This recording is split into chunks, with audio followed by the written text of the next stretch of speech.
We're here to talk about our book, Imagine Living in a Socialist USA. My name is Debbie Smith. I'll be chairing it. I am one of the editors. Frances Golden is the other editor, and Michael Smith is the third editor.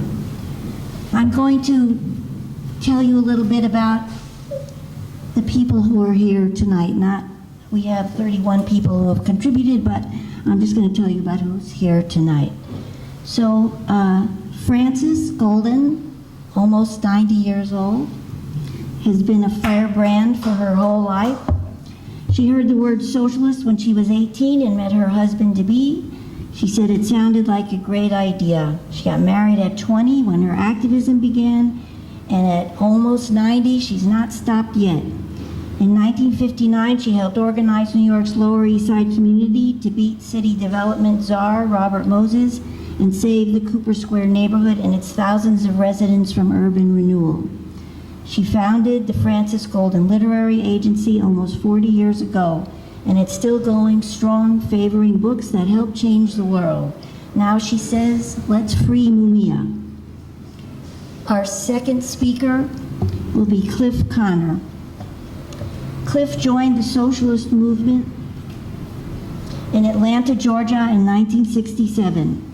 He's an historian, semi-retired, but is still on the faculty at the City University of New York and teaches a course on the history of science. He is the author of A People's History of Science, which was on the front page of the New York Times Book Review to our shock and amazement, and a biography of Jean-Paul Marat that was published recently in England. His other books are biographies of Irish revolutionaries of the 1798 era, Arthur O'Connor and Colonel Edward Despard. Cliff is also on the editorial board of the International Encyclopedia of Revolution and Protest. Most recently, he contributed 2 chapters to our book, one on science and one on how to get from where we are now to the socialist future we want. Our third speaker is Matt Callahan. Matt's come here all the way from Switzerland. He's a musician and author from San Francisco, now residing in Bern, Switzerland. He composed and performed music with seminal world beat band The Looters, whose success led to the founding of the artist collective Commotion International. For 11 years, Commotion was a center of radical art making and revolutionary politics in San Francisco. Its performance space, art gallery, and sound magazine brought together artists and activists from around the world. He's now organizing a revival of James Connolly's Songs of Freedom. He's the author of 3 books, Sex, Death, and the Angry Young Man, Testimony, and The Trouble with Music. And if you would like to contact him, I can give you, and he can give you also his email. Michael Smith, right here. Michael Smith is the 3rd editor of our book, but he also has an article in the book. He's a New York City attorney and author, and his most recent book, written with Michael Ratner, is Who Killed Che? How the CIA Got Away with Murder. He's on the board of the Center for Constitutional Rights. He was educated at the University of Wisconsin in the 60s, where he learned social history from the great teacher Harvey Goldberg. He's testified on Palestinian rights before committees of the U.S. Congress and the United Nations. He co-hosts the radio show Law and Disorder on WBAI-FM with Michael Ratner and Heidi Bogosian, and he lives with his wife Debbie and our talking parrot Charlie Parker. I am Debbie Smith. I've been a socialist since going to college in Boston in the radical 60s, and that atmosphere provided and encouraged me to question all of society's assumptions. I've worked full-time for the anti-Vietnam War movement, the Kent State Legal Defense Fund, and in the feminist union and socialist movements. I'm a longtime supporter of the Brecht Forum Marxist School, and I've participated in the anti-capitalist and pro-democracy movements that are growing so rapidly in the U.S. and worldwide. Our first speaker tonight is going to be Frances Golden. Frances, would you like to tell everyone how we happened to do this book, how you came up with the idea and how it came to be? I'll be glad to. I a couple of years ago, I became really depressed with the direction our country was going. The corporations bought other corporations and got bigger. They used their money to defeat candidates that were liberal throughout the country. They raised the prices of all the foods. The hard-won gains that we had won about voting rights were being destroyed. People were finding it harder and harder to vote. The gains of the women with regard to abortion, etc., were being wiped out in state after state. And I believed with Rosa Luxemburg that we will have socialism or we will have barbarism. But of course, I was also depressed by what people thought about socialism was, because they didn't have a clue. They only knew about socialism in the Soviet Union and socialism in China, and neither of them came to much. So they were totally confused. They thought it was some kind of a dictatorship. And I was determined to bring that word in its true meaning to the masses of people. In short, clear English, not academies. And we hired a brilliant editor, and we had all of these wonderful documents done by leading scholars throughout the country, none of whom got a penny for their work. They did it for nothing. And it was turned into English. And so they're short, they're clear, they're understandable. And before you know it, I asked my publisher, who I worked with for many years, if they would publish it. And they said, no way. And I said, what do you mean, no way? This is very important to me. And they said, no way. And I said, how could you say no way? You once did a book that was called The 10 Worst Americans. And two of the people on that book were Harper clients. One was Barbara Kingsolver. Anybody who's liberal was called the worst people in the country. So if you can publish that piece of shit, you can publish a decent book. And I said to them, I gave you Barbara Kingsolver. I gave you the book that sold next to the Bible. It's called Goodnight Moon. We represent the estate of Margaret Weiss Brown. I said, I gave you 2 bestsellers on the Times list right now, and you dare to say no to me? How dare you? And they wrote back and they said, your persistence and your determination has won out. We'll do it. So I said, great. And here we are today with this little book, which is now in its 5th printing. And every penny that this book earns, Mike and Debbie and I have agreed, since we are fortunate enough to be able to pay our rent and eat, and we're no longer kids as long as we live, every penny of the book goes for my 3rd goal in life, which is to free Mumia Abu-Jamal. So my first goal was to make sure that all the housing where I live on the Lower East Side, on 3rd and 4th Street, which is called Cooper Square, would be bought by the tenants in a co-op where they could never sell it for profit, ever. And Robert Moses came to the Lower East Side and saw these tenements with toilets in the hall and bathtubs in the kitchen. And he said, he walked to Wall Street. It took him 20 minutes.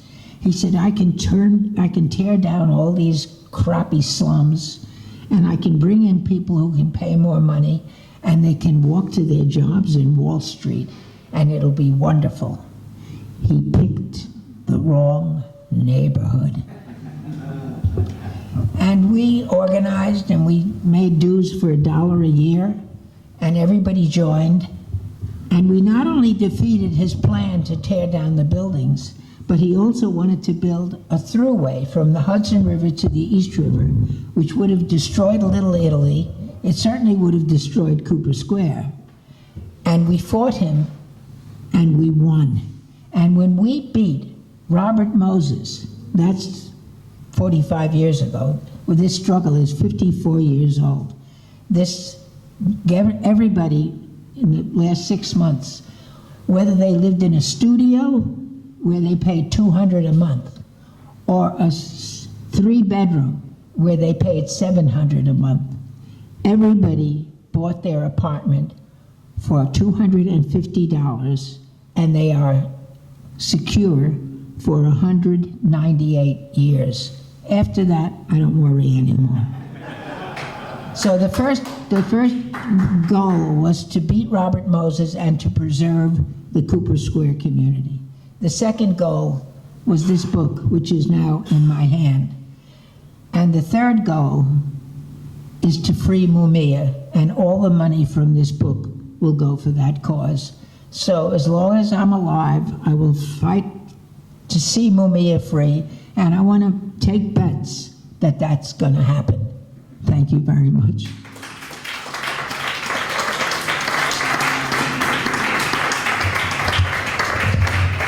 Thank you, Francis.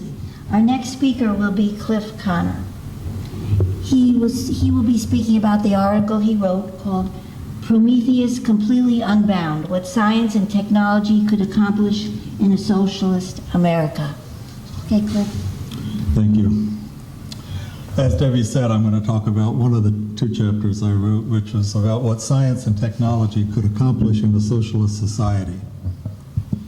At the beginning of the capitalist epoch, the competition between small producers spurred creativity and innovation.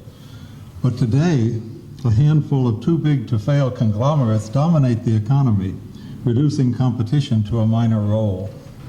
Rather than benefiting the human race as a whole, science and technology now primarily serves the private interests of giant corporations. Among the most familiar examples of the way corporate dominance of research has afflicted science and technology is Big Pharma, the monopolization of medicines and research on medicines by a handful of multinational pharmaceutical manufacturers. The fruits of Big Pharma's laboratories are treated as business secrets, which violates a basic principle of good science, that knowledge advances when it's freely shared and exchanged. Because Big Pharma's primary concern is profit, it would rather develop drugs for relatively minor conditions that affluent people have to take regularly for years and years. Botox comes to mind, rather than work on medicines to treat diseases like malaria that mainly afflict poor people. Also, because Big Pharma's primary concern is profit, research results indicating that their drugs might be ineffective or dangerous are often swept under the rug. But the biggest problem of how science and technology have developed in capitalist America has to do with the fact that a huge proportion of it, way more than half, is funded by the so-called defense budget. To call it defense spending is a euphemism, so to call it by a more truthful name, it should be called the war budget, or at least the military budget.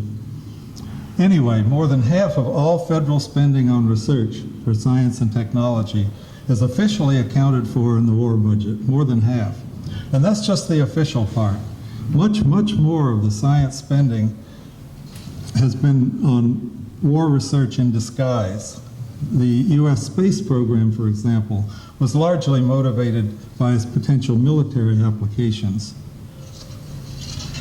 So from nuclear weapons to the development of remote control war wherein drone aircraft operated from computers in Iowa rained death and destruction on rural Pakistan, a huge part of the United States scientific endeavors since World War II, trillions of dollars worth, not billions, trillions of dollars worth, has been devoted to finding more effective ways to kill people.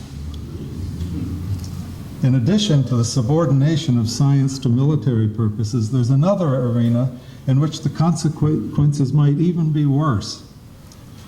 The reckless growth of industrial production has damaged the natural environment in ways that threaten the existence of the human race, if not all life on Earth. It pumps tons of poisons into the air we breathe, the water we drink, and the soil in which our food is grown. It seems utterly irrational that a society would spit into the well from which it drinks, but the decision-making process that allows that to happen is controlled by corporate interest rather than by the society as a whole. Nuclear power plants, even when they don't have spectacular accidents like Chernobyl in 1986 or Fukushima in 2011, release radioactivity that causes cancer and birth defects into the Earth's atmosphere and waters. Yet the American government still promotes nuclear power, artificially props the industry up with huge subsidies, and limits its liability from lawsuits if a major accident should happen. And then there's big coal and big oil, and they and their political allies have paralyzed efforts to confront the threat of global warming. They finance think tanks that produce pseudoscientific reports denying climate change, and they fund the campaigns of lawmakers who defend their interests.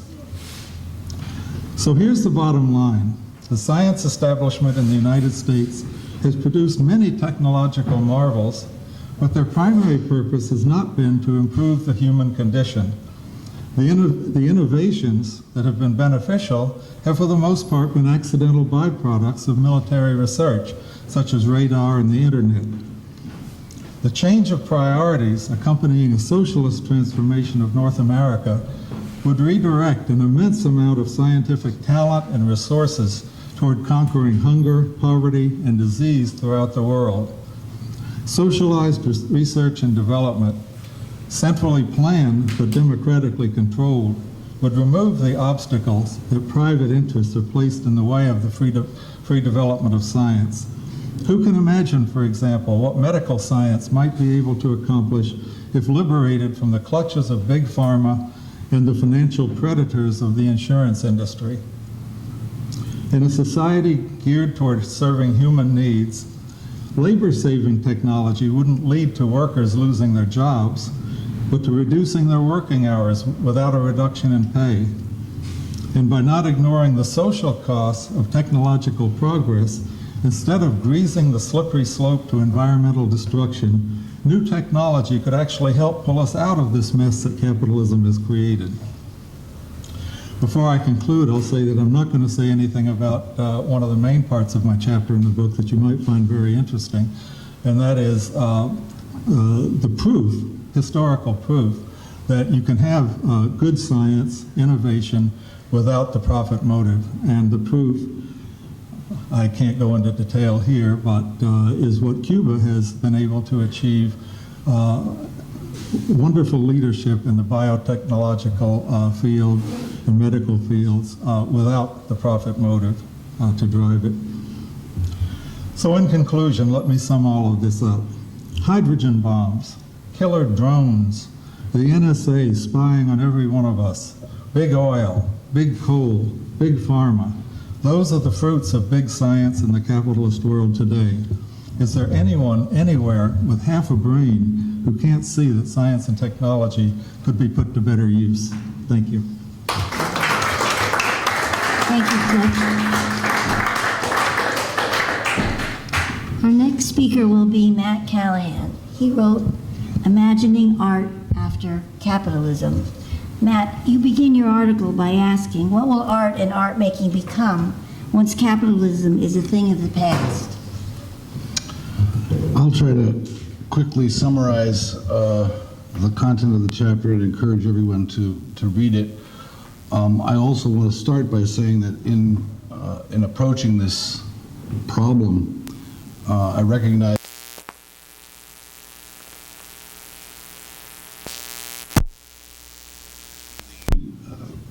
fighting this system, on the one hand, something that art has certainly played a role in for a long, long time.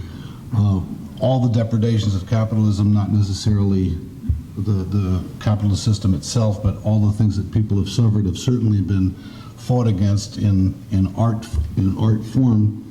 But the purpose of the chapter was not just to dwell on that, but was to try to imagine what art might become or change into or evolve into in a world free of capitalism, liberated from the system as it functions today. And the problem that I encountered in even thinking about this was that if we are limited in our view about what art might become to what it is today, we can't really think. We can't even use art's own principal function, which is imagining. It's the work of the imagination being put to use in any particular form, whether it be storytelling, poetry, film, songs, sculpture, what have you. Furthermore, I realized that there was a bit of a difficulty even from the standpoint of the role that art plays in education.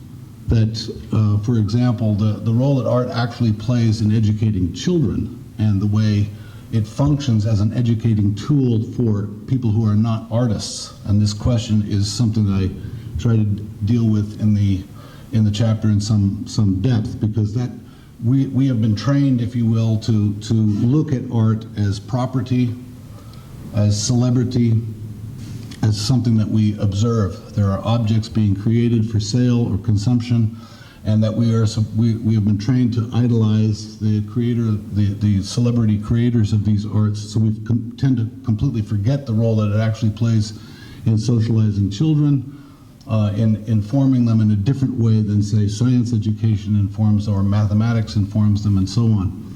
And so I start with that actually the perhaps the first place in which the liberation of art would reveal itself would be in the education of children.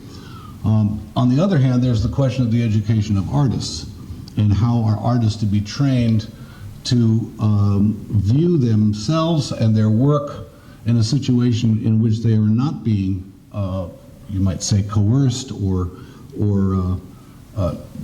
bribed into being stars, individual winners in the sweepstakes of life, and so on and so forth.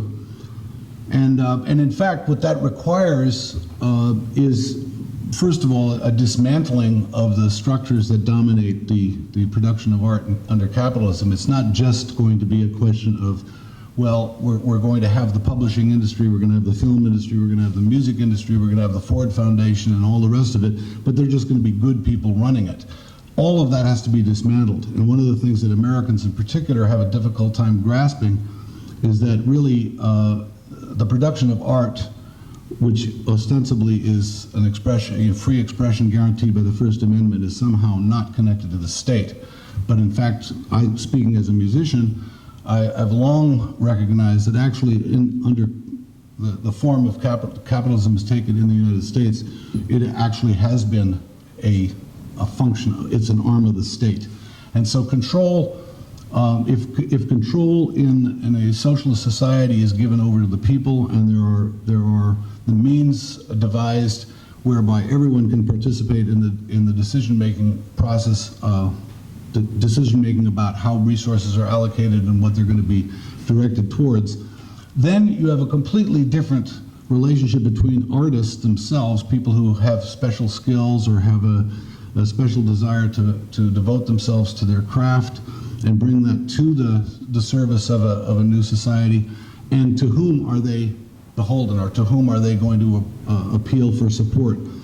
And so what I'm trying to imagine in this situation is that if you have actually gone to the trouble of dismantling the Ford Foundation and Universal Music and so on and so forth, all these structures that are actually the mechanisms for controlling art production, then not only are artists freed from the pecuniary and from the commercial aspect, but they're also freed in a completely different way, which has to do with the unleashing of the imagination for the serving of the greater good.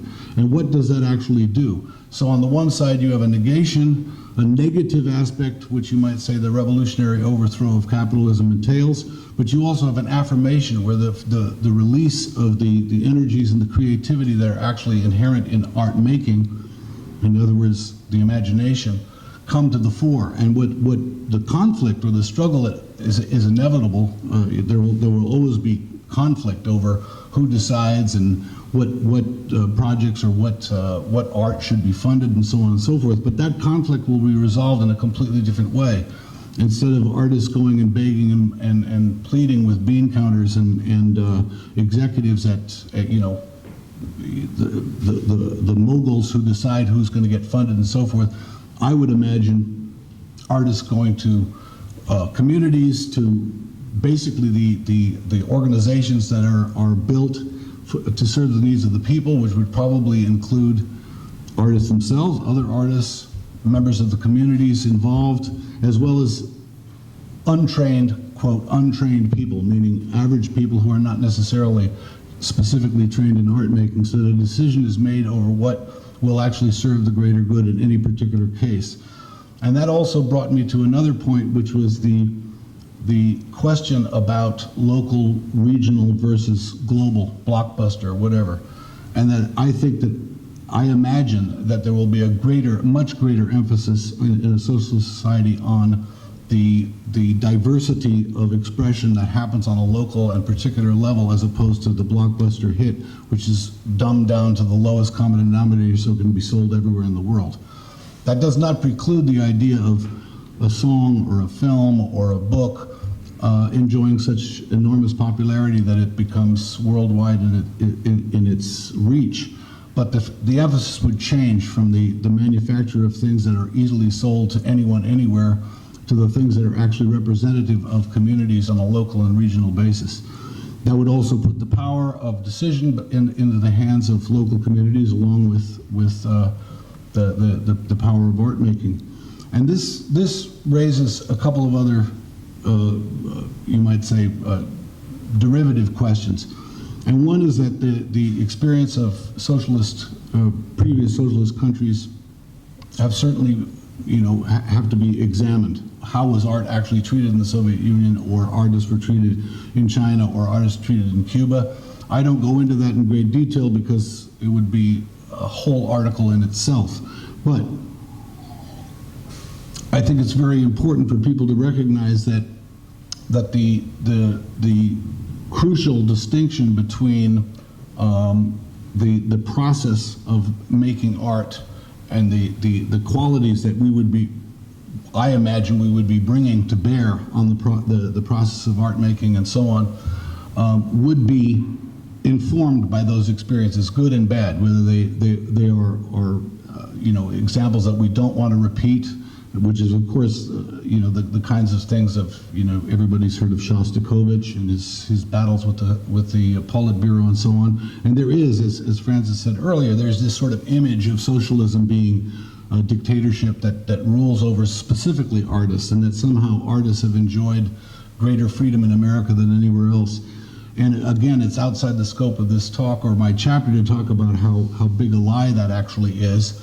But I end up by saying, or I simply draw the conclusion for myself, is that in this system, if you are not a celebrity, if you are not successful in generating income for some rich corporation, and if you are not serving the interests of capitalism, then you will be marginalized, you will be crushed, and in many cases, people have paid the price with their lives. And so for me, the comparison between the failures, you might say, of early socialist revolutions with what actually happens in capitalism to most artists is they're at least morally equivalent in terms of their repugnance and in terms of the suffering that's been inflicted on artists, and the you might say the affirmative, the release of the creative energy that is possible after a socialist revolution is incalculable in terms of what it would do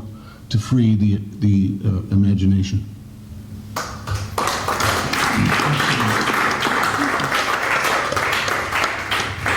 Thank you, Matt. Michael will speak next about his article, Law in a Socialist USA. He has a quote that I really like at the beginning of his article by Malcolm X. Malcolm said, "I won't sit at the dinner table with nothing on my plate and call myself a diner." Okay, Michael.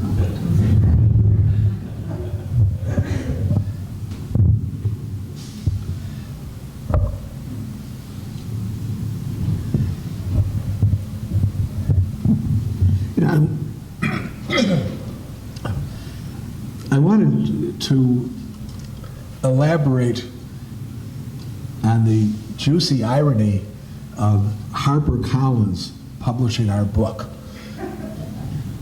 Frances told you a bit about how she got them to do it. HarperCollins is owned by Rupert Murdoch. You know that. Rupert Murdoch owns a lot of other pieces of the communication industry, including the New York Post and Fox News. The whole purpose of Murdoch's enterprises is to ideologically bludgeon the population. And they do it essentially by dividing people against each other. My favorite poster about Fox News is this one. I don't know if you can see it, but it's got an elderly fellow sitting on a bench, and it says, Fox News, rich people paying rich people to tell middle-class people to blame poor people. That's my publisher. So Frances gets me and Debbie to go up to HarperCollins' office on 53rd Street near Fifth Avenue to meet with their executive vice president to talk about the deal. We walk into Richard Bingham's office, which is one of those large, looks more like a living room. He's got a table and chairs and a desk, and he's got a couch. So we walk in, we say hello, and I look over, and on the couch are two pillows. One pillow, he's a British guy, one pillow's got a drawing of Queen Elizabeth II. But the other pillow's got a drawing of Karl Marx. So I said, Mr. Bingham, this is an auspicious beginning. And he laughed. So I thought, indeed it is. And he asked me, he said, what's your definition of socialism? And I said, well, it's not just a political democracy, but it's an economic democracy. And he said, will you take $10,000 in advance? And I said, well, only if you'll promise us that you'll put some money into promoting the book. And he said he would, and here we are, a year and a half later. I don't know whether Mr. Bingham had an inkling or not of the fact that in America today, socialism is no longer a dirty word. In fact, it has a rich tradition, which I want to talk about in a moment. But let me remind you, if you haven't heard this, the Pew pollsters took a poll 2.5 years ago, and numbers have risen since then, but 2.5 years ago, 49% of young people under the age of 30 had a favorable reaction to the word socialism. And it was even higher amongst people of color. Merriam-Webster, the dictionary, has an online dictionary. Last year, the words that got the most hits on the online dictionary were socialism and capitalism. 5 months ago, a young woman, Kwame Savant, ran for city council in Seattle against a long-standing Democrat. She got a huge amount of community support. She got 90-some thousand votes, and she took office in Seattle on essentially a socialist program. So things are changing here. The rich history of socialists in America and their accomplishments are starting to be discovered, rediscovered. Did you know, for example, that America's most famous intellectual, Albert Einstein, was a socialist? Einstein said, socialism is humanity's attempt to overcome and advance beyond the predatory phase of human development. The person with the most moral authority in this country was a socialist, Martin Luther King. King said that we had to have some kind of socialist democratic organizing of this country if we were to truly develop in this place. Malcolm X was evolving towards socialism. Malcolm said, you can't have a non-racist country if it's capitalist. Just like a chicken can't lay a duck's egg. And he said if a chicken ever did lay a duck's egg, it'd be a pretty revolutionary chicken. Helen Keller was a socialist. Helen Keller was rendered blind and deaf when she was 2 years old. She nevertheless got accepted into Harvard. She went to Radcliffe. She learned classical Latin and Greek, and she figured out what was wrong with this country, and she became a socialist, and she supported the left wing of the Socialist Party to the day she died. Many famous artists have been socialists. Pete Seeger, who recently passed away, Amara Baraka, Woody Guthrie, Paul Robeson, Yip Harburg. So this is starting to become understood here, and the accomplishments of socialists are starting to become understood. You know, I come from Wisconsin, and after the failure of the German Revolution in 1848, a lot of Germans came to Wisconsin. A lot of Germans had to get out of there. Marx went to France and then to England. Engels went back to England. And a lot of Germans went to Wisconsin. And what did they do? A few years after they got there, they organized a brigade under a general named Siegel, and they went down south to fight against slavery. Going all the way back 175 years, up to the present, socialists have been in the leadership or active in every progressive struggle for social change in America. Let me recount a few of them to you. They founded the NAACP. W.E.B. Du Bois was the first national secretary. They founded the American Civil Liberties Union. They founded the Center for Constitutional Rights. Bill Kunstler was a socialist. Michael Ratner is a socialist. They were leaders in the women's suffrage movement for birth control, against child labor laws, opposition to nuclear weapons, for immigrant rights, opposition to the death penalty, the right to abortion, birth control. They were leaders of the civil rights movement. Socialists got us workers' compensation, Social Security, unemployment insurance. The union movement in the 30s was led by socialists. The gay rights movement was helped organized by socialists. The anti-Vietnam War movement was organized by socialists. That's where I first met Cliff in May of 1969 at a demonstration in Atlanta. And that's where I met my wife Debbie, or at least I knew who she was. We had a national coalition that had a huge meeting in Cleveland, and it organized 500,000 people to demonstrate in October of 1969. Debbie helped organize that, and I first saw her at that organizational conference. My favorite is even Central Park. Frederick Law Olmsted, who designed Central Park, was a socialist.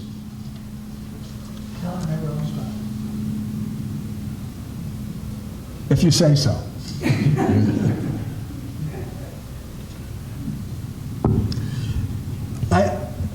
I want to acknowledge one of our authors who just drove in. Ron Riosky drove in with Chris from Detroit, and he's a little car lag, so he's not going to be part of the panel. But Ron wrote one of the strongest articles in the book on how you democratically organize an economy. And I just wanted to read a couple of short sentences from what Ron wrote. We are not a rural, uneducated peasant society. The idea that we cannot democratically design and control an economy that satisfies the needs and desires of the people without waste, inequities, wars, depressions, and environmental degradation is not just insulting, it's not true. Even in large corporations, the workers handle the day-to-day operations, not the owners, stockholders, and financiers. This is important. Despite the destructiveness of corporate power in our current society, some enterprises of that size will continue to exist in a socialist economy. Their economies of scale will be beneficial, provided that they are run democratically. Can such a large publicly owned corporation operate democratically, subject to a democratically determined central plan? If the criteria for an efficiently run large corporation are not about how much profit it makes for private investors, but about how well it delivers the goods and services demanded by the community with the minimum expenditure of resources and labor, there's no reason that it can't succeed. The Social Security Administration, the Veterans Administration, hospitals, publicly owned utilities, and others all do so by this standard. This is one of 35 chapters. This book imagines how everything in the society would be different. Food, housing, art. I wrote the chapter on law. There are 3 other chapters on law. Mumia and Angela Davis wrote one of them on criminal justice. We tried to think of everything and ask people to write short, non-academic chapters on that. So I was describing the book to my late friend Sal Landau. And I said, you know, Sal, this is a visionary book. And it envisions what humanity has hoped for going all the way back to the days of the prophets. You know, the lion shall lie down with the lamb. And Sal said, the day the lion lays down with the lamb's not going to get any sleep. But as my friend Ramsey Clark said to us when we interviewed him on our radio show, he said, you know, you have to have hope, because if you don't have hope, then you don't do anything. And that's what this book is about. It's a book of hope. Chris Hedges wrote us a blurb that I want to read to you, because it really captures our central idea in why we wanted to do the book. Throughout history, those who have sought radical change have always had to first discredit the ideas used to prop up ruling elites and construct alternative ideas for society. The articulation of a viable socialism as an alternative to corporate tyranny is, for me, paramount. Once ideas shift for a large portion of a population, once the vision of a new society grips the popular imagination, the old regime is finished. That is why Imagine Living in a Socialist USA is an important contribution in promoting revolutionary ferment and consciousness. So I thank you all for coming out and for your attention. I ask you to get the book and make the most of it.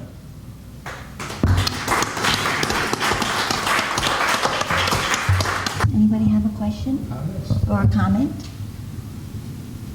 Yes. Yes, do you see any possibility that such thing will be implemented in the 21st century? Yeah, let me. You want to answer that?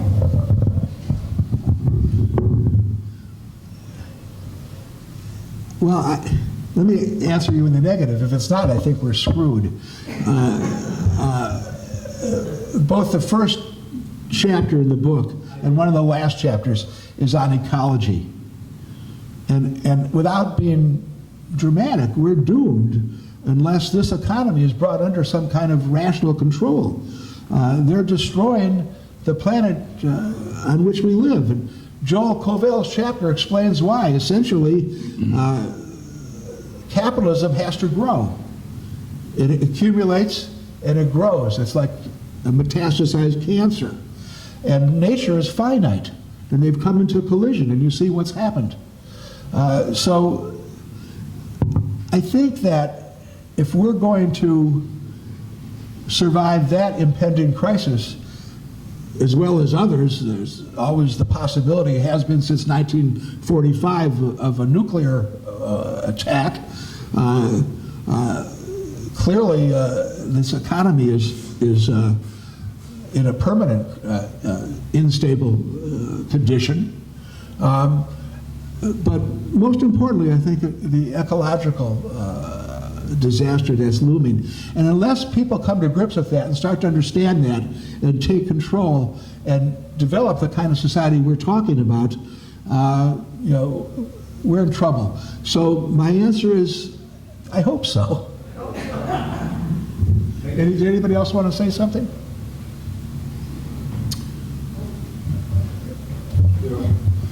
Not here. In answer to that question. You know, I think country that if there was going to be a revolution, a socialist revolution, it had to happen in the third world. And the idea was that the Americans were so satisfied with their material goods and capitalism was so successful that to think that there would be a socialist revolution in this country was absurd. But since that time, what we've seen is some very dramatic changes, which Michael has alluded to. And in fact, there is this growing awareness that capitalism is dangerous to human beings. It's very scary, the future. And as a result, we have these polls. And it's not just the Pew poll, but even the Rasmussen poll, which is a sort of a right-wing polling company, has come to the same conclusion, that there is this renewed interest in socialism. The fact of the matter is, ideas change suddenly and rapidly. Just think about the whole gay rights struggle. I mean, you're, I think, maybe close to my age, maybe the same age. Can you remember what the attitude in this country was toward gays in 1960? Yes. That's just 50 years ago. And how rapidly it changed. And it wasn't just, I mean, it's been like this change has occurred over a relatively brief period of time. And in fact, as you get older, you realize what a brief period of time it is. Just a couple days ago, I was, 30 years old. So I think the fact of the matter is there is this change that's going on. It's very dramatic. And in fact, I think we now have to, those of us who call ourselves revolutionaries, have to rethink this whole model. Whereas we always thought that the revolution had to happen in the underdeveloped world, the third world. I think now, for a whole host of reasons, it's permissible to imagine that in fact there will be a mass movement for socialism in this country. I don't think there will be socialism in this country unless there is a mass movement. But now I think there may be a mass movement. Do I think it will be easy? No. I think it will be a process of struggle, but I think the struggles now are more and more likely to be the kinds of struggles that actually challenge capitalism, the very nature of capitalist rule of this society. I mean, just think about all the outrage over what has now become very apparent in the fact that the capitalists control both political parties. And there's this whole movement now to somehow or another get rid of their ability to control our politics because of their money. And I think that's just one aspect of the really fundamental changes that are going on in this society. Thank you. About the 21st century, there was a film in the New York Times online this morning that pointed out that the Milky Way and the Andromeda galaxy are going to collide. And they will create a new giant galaxy, and of course, the Earth will be... and that's going to happen in 2 billion years. About 2 billion years. So, hopefully before then we will arrive at... But so initially I was going to ask the question, when does the second volume, Imagining How to Get There, comes out? But I think actually what this book does is actually more than halfway there in this sense, that if you can't envision where you want to go, you can't figure out how to get there.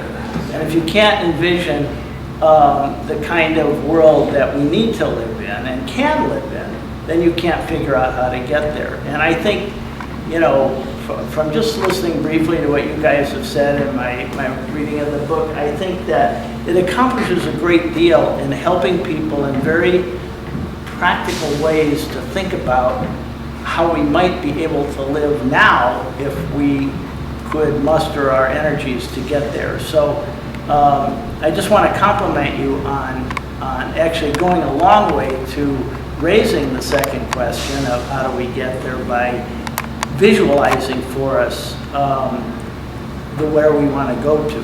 So that's all I'm saying. But I think what the book does is it opens that discussion, so I appreciate that. Mike, I'll say a couple of things. Mike asked me to write the chapter. At first, it was only going to be one chapter, how to get there from here. And my first thought was, okay, that would be a fairly easy thing to write for a group of committed socialists, people who already thought it was a good idea and wanted to know. But this book wasn't for that audience. This book was for people who believe that Obama is a socialist. So to address the question of how to get there from here to that audience, I found daunting, to say the least. I tried to write very carefully. The problem is that it's not just a matter of convincing people that it's a good idea.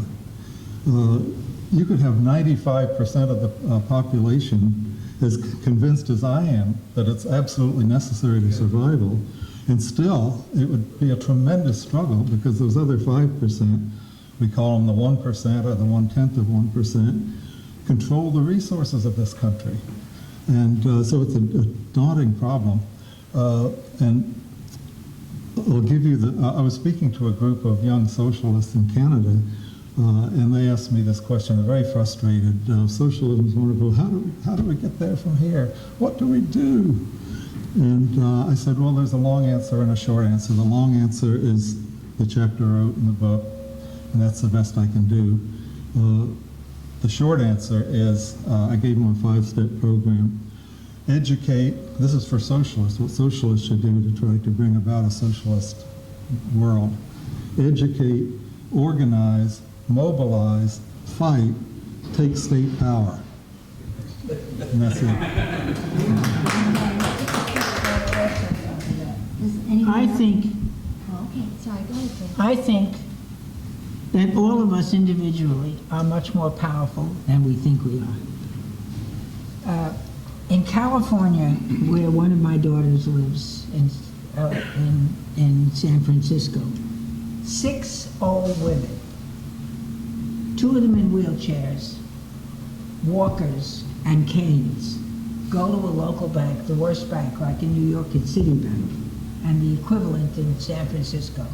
They charge the most rates, they take most money for no reason. So they put out a leaflet saying how bad the bank was. They came and sat in front of the bank and gave out leaflets. And within an hour, people were going into the bank and saying, I want to get out of this bank because your rates are worse than anybody else. So the bank closed its doors. It said, we're closed for the day, we'll be back tomorrow. And the next time the old women came to that bank, they closed the bank. It was the middle of the day. They closed the bank just because they were there to agitate against it. Now, I buy these buttons 100 at a time. In my pocket is 5 buttons. I go to work every day or out on the street with 5 buttons. It's also on my back, as you can see from my jacket. So people pat me on the back and they say, I love your jacket. I love your thing, Tax the Rich. And I said, if you had a button like that, would you wear it? And they say, sure. So I take my hand in my pocket and I give them a button. And they said, how much? And I said, nothing. It's yours. I buy them by the 100. I had just finished my 900th button. I'm getting my first 100 of the first 1,000, next 1,000. And that's just a button. But at the end of the day, 5 people are wearing that button. And their people are approaching them and saying, where'd you get that button? Well, this nutcase was walking down the street and she gave it to me. I offered to pay for it. She said, no, just wear it. When we took a cab and we came here, and I got lost. Did I say 10 instead of 80? I had the wrong address. So we were in this huge building with this black man at the desk. And we were there a long time because we were trying to find how to get here. And I said to the man, he said, I love your button. And I said, if you had one, would you wear it, but not at work? He said, sure. So I gave it to him. So I said, you don't realize how powerful you are. Do you realize that if you and your fellow workers didn't go to work one day, nobody could use the elevator, nobody would get to work, they wouldn't be able to work the switchboard, they'd be in shit, they'd be in trouble. He said, and I'd get fired. And I said, yeah, that's true, but then you go to your union, and he said, my union stinks. So I said, why don't you become the union?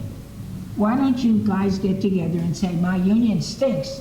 Why don't we become the union? He said, can I do that? And I said, you see this hand? Look how easy it is to break a finger. I said, look at this hand. Look how powerful this hand is.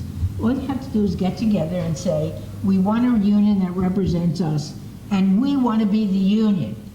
He said, I can really do that? I said, you could try. He said, that sounds great. I'd love to not be at the switchboard. I'd love to be a union rep. I wouldn't sell out. So just had a conversation with the guy. It was just a pleasure. We have to advertise. We have to speak out. We have to tell people you are much more powerful than you think you are, and take that responsibility to help change the world. Thank you, Francis. I was in Chicago for a conference, and I had a doorman talking to one of the people in the building, and they said, money runs everything. Money's the most important thing there is. And I just shouted out, no, it's not, like that. And they both, you could see that they were like, well, of course it's not, but we have to say it is. And it was the intervention that helped them to get somewhere, courage, whatever, breaking the norm. Now I'm going to ask a question which Francis is not going to like, but I'm going to ask it because I just come from London, and I told a friend there that I was coming actually for Left Forum. And she said, well, these ideas are all very interesting, but is there any possibility that the Democratic Party, don't laugh anyone, the Democratic Party could move and take these ideas on? Because if there isn't a political party, then nothing's going to change. That was what she said. So my question to you is there any value, and is there any likelihood of the imagined ideas, the imagination, being fed in and becoming part of the Democratic Party's program? Law school at NYU in 1964, and it was the first year, because I just turned 21, it was the first year I had a chance to vote. Lyndon Johnson was running for president of the Democratic Party, and SDS, which was the organization that I kind of looked to at that time, had a slogan that said, part of the way with LBJ. And LBJ said, I'm not going to expand the war in Vietnam. But I was a socialist, and I was very hesitant about voting for Lyndon Johnson, but I reluctantly did so. That was the last Democrat I ever voted for. And the reason is, to answer your question, you can't reform the Democratic Party. Parties represent classes, and the Democratic Party in this country, for over 150 years since it's been around, it was the party of slavery, you remember. It was the party of Jim Crow, and it's now the party of finance capitalism. It was the hedge fund guys that gave money to Clinton, who supported Obama. Chris Hedges asked Reverend Wright, Obama's minister in Chicago, what he thought about Obama throwing him under the bus. And Reverend Wright said, you know, Obama was selected before he was elected. He was selected by, and then he ticked off the interests that supported Obama. The hedge fund guys in Greenwich, Connecticut, Cargill and other agribusinesses in Iowa and so on, the white shoe law firms in Washington and New York, the nuclear industry, and on and on. And Obama, for the far-seeing capitalists, was the better choice. They rightly knew that he would divert people and distract people and keep them in power for now 6 years. It'll be another 2 years. The Democratic Party historically has been the gravedigger of all social movements in this country. And it can't be reformed. We hear every 4 years from people who have the ahistorical and naive notion that it can be, but it can't be. And if we're going to change things, we have to do it ourselves through our own instrument and not theirs. So that would be my response to your question. Maybe somebody else has a thought on that. They did it in Seattle. She ran as a socialist. Incidentally, she put out a document that said how she won the campaign.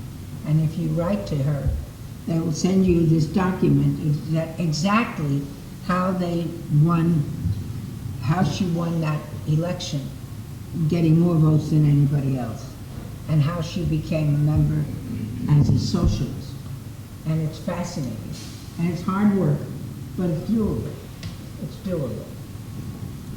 I just wanted to mention one thing when Mike mentioned hedge fund managers. I saw a statistic the other day. The top 25 earning hedge fund managers last year earned a total, this is 25 individuals, earned a total of $21 billion. That was their income, not their net worth, their income for 1 year. And that's more than twice as much as all kindergarten teachers in the whole United States earned last year.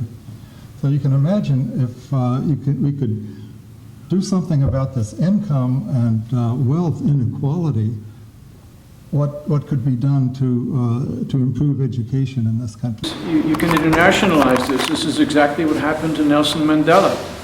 He was in prison, and the powerful people didn't know what he stood for, and they went to talk with him, and they talked about what his future ought to be, and ultimately they convinced him that South Africa ought to go the way it's gone, which is very, very, very capitalistic.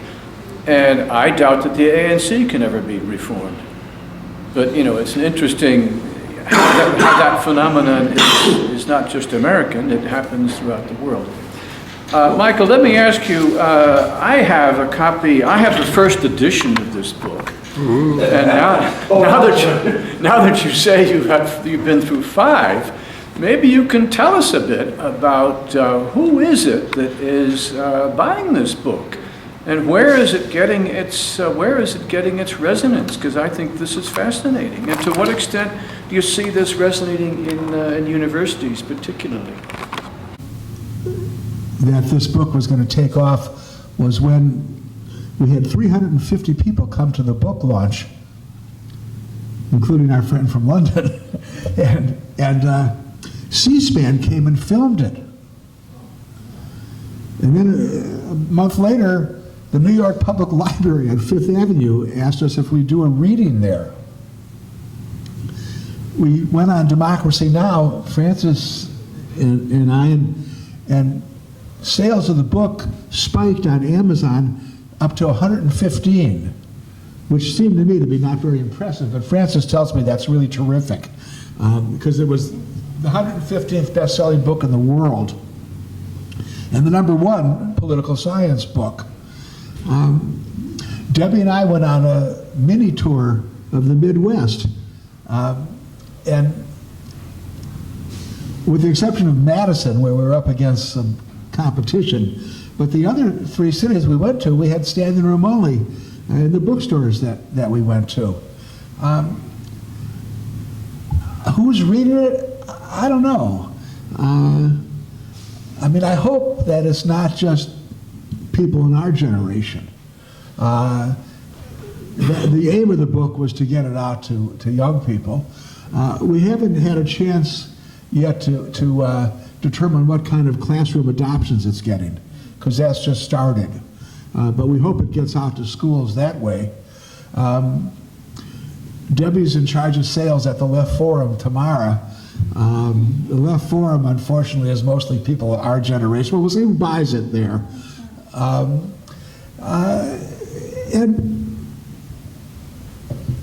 you know, we really don't know yet.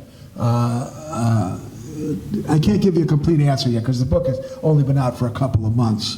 But I think 8,000, it must be going out to the movement and beyond. At least I hope that that's true.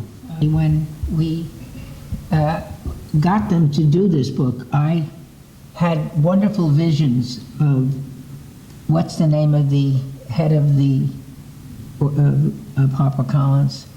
Bingham Murdoch? Murdoch. I thought he would die of a heart attack when he realized that his company did this book, but it didn't happen. He just had a bad day. But we are forcing HarperCollins to send a book to the head of certain departments throughout the country of colleges to make it required reading. And 2 of our authors have already done that in the colleges they work for. And we're going to get them to send a book free to the head of the department for social studies. And if that happens, this book is going to really take off. What happened with C-SPAN, which has millions of listeners, because I found this out from a guy in prison.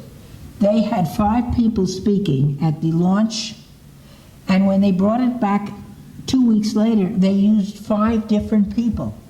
They planned to use 5 different speakers, so it would be a fresh program. So, and we didn't pay for that. That's a gift. They keep showing it. It's so far been on 3 times, and it's an international program. So we're working hard to make sure it becomes required reading in colleges. There are closet socialists out there that are helping us. The first review we got was from an establishment outfit called Kirkus Review. You know it? It's the organization that reviews books for librarians and bookstores. Usually negatively. It's a very, basically. And somebody from Kirkus Review says the following. Historian Paul LeBlanc argues persuasively. That's the reviewer's word, persuasively. We persuaded this reviewer for a third American revolution mounted by a broad left-wing coalition that could spark a mass socialist movement. Socialism, he writes, involves people taking control of their own lives, shaping their own futures, and together controlling the resources that make such freedom possible. Socialism will come to nothing if it's not a movement of the great majority in the interests of the great majority. People can only become truly free through their own efforts. So we won over the reviewer for Kirkus Review. It's an incredible review. And Alice Walker wrote, "This is a book we have all been waiting for, and its timing is exquisite. The Nation is going to use her quote in the next issue of The Nation." That's Oh, even that's better. good. Yeah. Yeah, good work, Francis. Yes. Yeah, you told me to call and push them, and I did, and it Yeah. worked. I'll give you another example. Friends of Debbie and mine are social friends with Bernie Sanders. So they said, why don't you send Bernie a book? So we sent him a book. So May 5th, we get this handwritten note from Bernie. "Dear Michael and Debbie, thanks so much for sending me a copy of Imagine Living in a Socialist USA. This is exactly the kind of book we need to educate Americans and open up their eyes. I look forward to reading it. Best, Bernie." Oh,